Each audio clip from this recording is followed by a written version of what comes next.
कोयला गांव के रघुनाथ और उसकी पत्नी सरला ने उनकी इकलौती पुत्री राम सुखी की शादी मुंगेल कस्बे के एक मध्यम वर्गीय परिवार में की थी।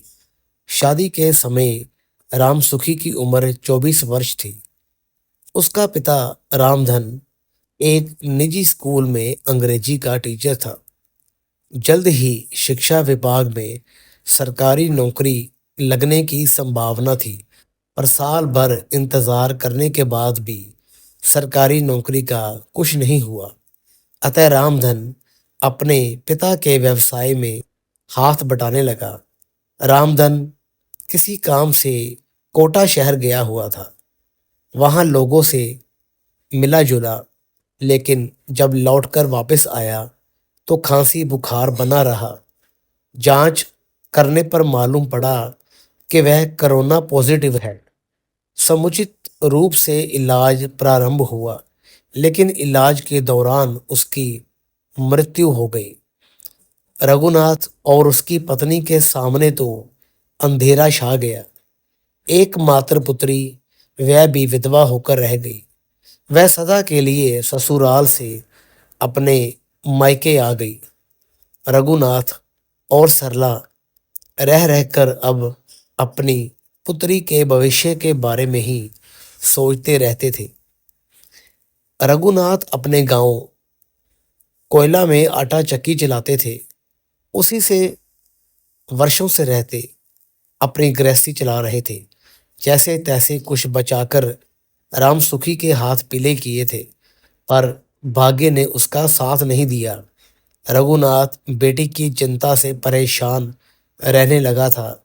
जवान बेटी की शादी अब फिर से करना आर्थिक दृष्टि से तथा सामाजिक मान मर्यादा के चलते कोई आसान काम नहीं था।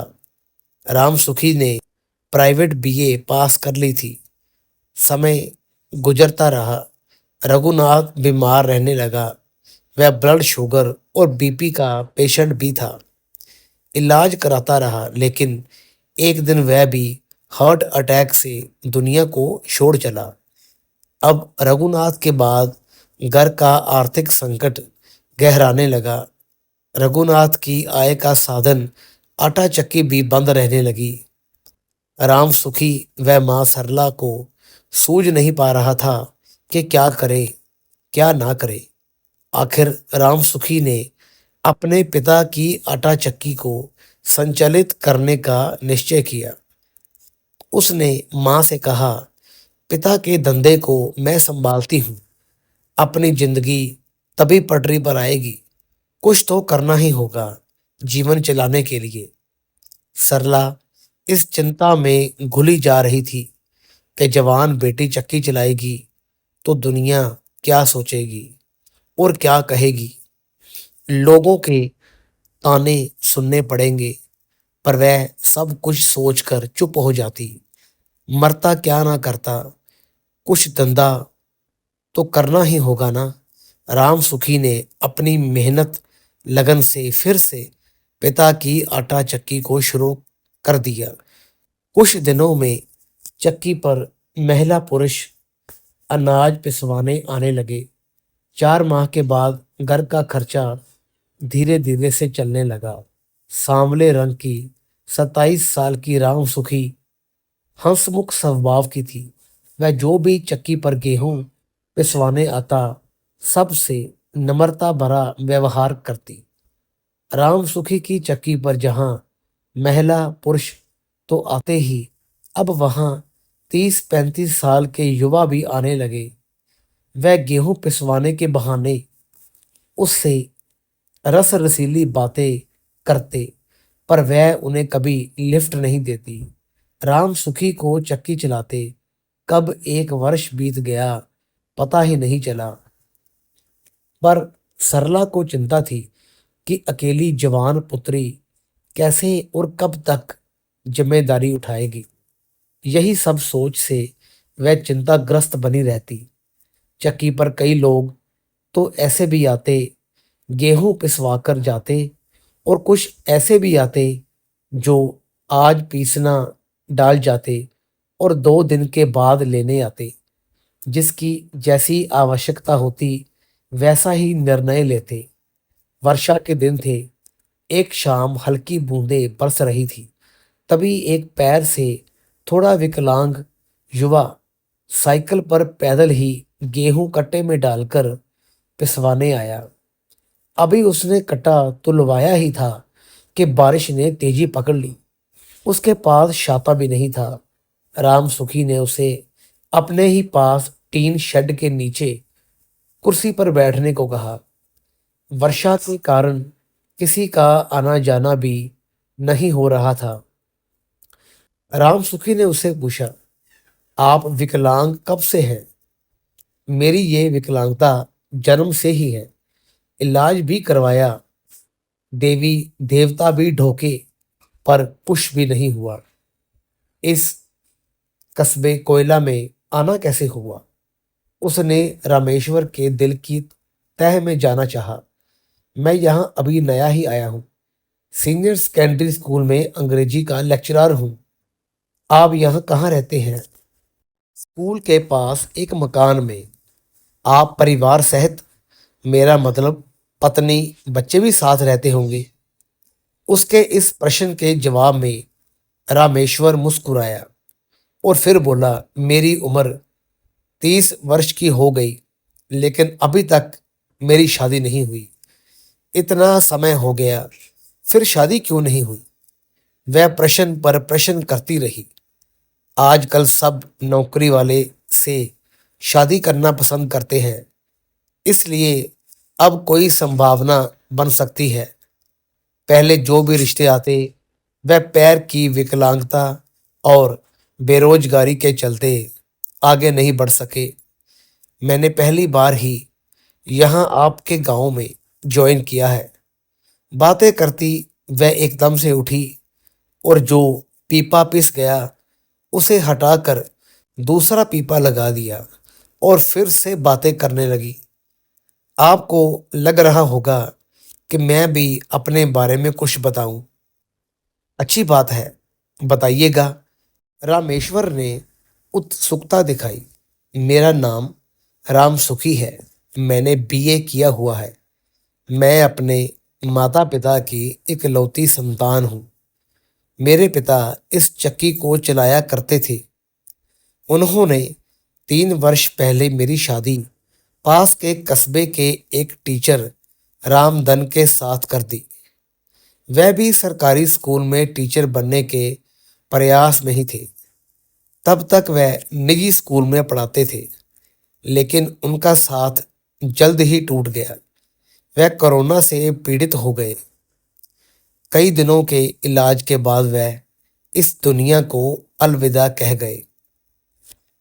मेरे पिता रघुनाथ व मां सरला को इस हादसे से बहुत ही गम हुआ।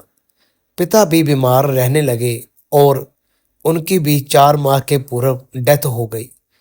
अब मैं और मेरी माँ ही बचे हैं।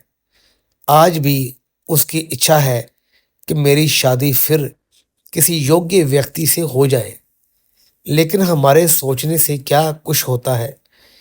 इस बीच रामेश्वर का आटा भी तैयार हो गया। राम सुखी ने उसे उसके साइकिल के ऊपर रख दिया, लेकिन अभी भी हल्की फुहारें आ रही थी। उसने रामेश्वर को कुछ देर और रुक जाने को कहा। रामेश्वर को भी कोई जल्दी नहीं थी। वह भी उसकी बातों में रस लेने लगा था। राम सुखी आकर्षक चेहरे वाली, सांवले रंग की मजबूत शरीर वाली महिला थी। वह फिर चक्की में नए पीपे में आटा संग्रह के लिए तैयारी कर रामेश्वर के पास बैठ गई। इस बार दोनों ने एक दूसरे को अपनेपन की आंखों से देखा। दोनों की कुछ समय तक और बातें होती रही। तभी वर्षा की रिमझिम रुक गई। रामेश्वर साइकिल लेकर धीरे धीरे पैदल जाने लगा। राम सुखी ने उसे मुस्कुराते हुए विदा किया। शाम होने को आई। वह चक्की बंद कर जाने को हुई। तभी 2 औरतें अपने आटे का पीपा लेने आई। उसने जल्दी से तौलकर उनके सर पर पीपा रख दिया। अब वह चक्की का गेट बंद कर घर पर आ गई। सरला अपनी बेटी राम सुखी की मेहनत से खुश थी। वह उसकी शादी के बारे में सोचती रहती। वह घर पर रोज भगवान से प्रार्थना करती, कहीं अच्छे से संबंध हो जाए तो वह सुख से जी ले। राम सुखी रोज की तरह गहरी नींद में नहीं सो सकी। उसकी आंखों में रामेश्वर की यादें घुलती रही। उसी के ख्यालों में देर रात तक जागती रही। अब पता नहीं कब उससे मिलना होगा, यही सोचती उसे नींद आ गई। लेकिन कुछ ही समय के बाद उसे सपना आ गया, जिसमें रामेश्वर उसके हाथ में हाथ लिए झील के किनारे घूमता नजर आया। उधर रामेश्वर भी खाना खाकर लेटा, पर आंखों में नींद का दूर दूर तक पता नहीं। बस राम सुखी की हंसती हुई आंखें बार बार दिल में ठक ठक करती रही। एक बार तो उसे लगा कि वह चक्की पर कोई बहाना बनाकर पहुंच जाए। हर दिन मिलने की इच्छा रखने वाला रामेश्वर आखिर 10 दिनों के बाद फिर से शाम को चक्की पर गेहूं पिसवाने पहुंच गया। वहां 3 महिलाएं खड़ी थी और अपने आटे का तौल करवा रही थी। रामेश्वर वहां पड़ी एक कुर्सी पर किसी अनजाने अधिकार के साथ बैठ गया। महिलाओं के जाने के बाद उसने राम सुखी से कहा, मैं कल कट्टा लेने आऊंगा। वह बोली, सर कल ही क्यों, अभी पीस देती हूँ। थोड़ा आज रुकोगे नहीं क्या? थोड़ा जल्दी में हूँ, उसने संक्षिप्त जवाब देकर उसके मन को टटोला। वह ये जानता है कि इंतजार प्रेम की डगर को लंबा लेकिन प्यार से संपन्न बना देता है। रामेश्वर 3 दिन के बाद आया। राम सुखी चिंता में बैठी हुई थी। उसने पूछा, आज चेहरे पर उदासी भरी चिंता क्यों लिए हुए हो? तुम्हारे चेहरे पर तो मुस्कान ही बहुत अच्छी लगती है। चिंता इसी बात की है, माँ चाहती है कि जल्द ही कोई अच्छा सा लड़का मिल जाए तो शादी। पर ये तो सब आपके भाग्य पर है, कब कहाँ मिलेगा कुछ कह नहीं सकते। मैं तो चाहती हूँ कि कोई आप जैसा ही व्यक्ति मिल जाए तो उसके साथ विवाह बंधन में मैं बंध जाऊं। उसकी बातों से लगा विवाह भी उसकी पसंद है। रामेश्वर ने भी दिल की मुराद पूरी होती देख देर नहीं की अपनी बात कहने में। यदि आपको मैं पसंद हूं तो बात आगे बढ़ाएं। राम सुखी उसकी बात से गद्द हो गई। एक बार तो उसकी इच्छा हुई कि वह उसे अपनी बाहों में समेट ले। वह उसके साथ अपनी जिंदगी गुजारना चाहती थी। राम सुखी बेहद खुश थी। अब उसकी माँ की चिंता सदा के लिए दूर हो जाएगी। उसने रामेश्वर को रविवार को सुबह अपने घर पर आने के लिए आमंत्रित किया और घर का पता बताकर समय पर आने का आग्रह किया। रामेश्वर भी इस घर बैठे आए अच्छे अवसर को खोना नहीं चाहता था। सो वह रविवार को सुबह राम सुखी के घर पहुंच गया। राम सुखी ने अपनी मां को रामेश्वर का पूरा परिचय दिया। उसने बताया कि वह भी यहाँ के सीनियर सेकेंडरी स्कूल में अंग्रेजी के अध्यापक हैं। हम दोनों विवाह बंधन में बंधने को तैयार हैं। सरला ने जब ये जाना तो वह भगवान को शुक्र करने लगी। घर बैठे ही किस्मत ने एक अच्छा ऑफर भेज दिया। कुछ दिनों में एक मंदिर में दोनों का विवाह संपन्न हो गया। अब रामेश्वर राम सुखी के मकान में उसकी मां के साथ ही रहने लगा। धन्यवाद।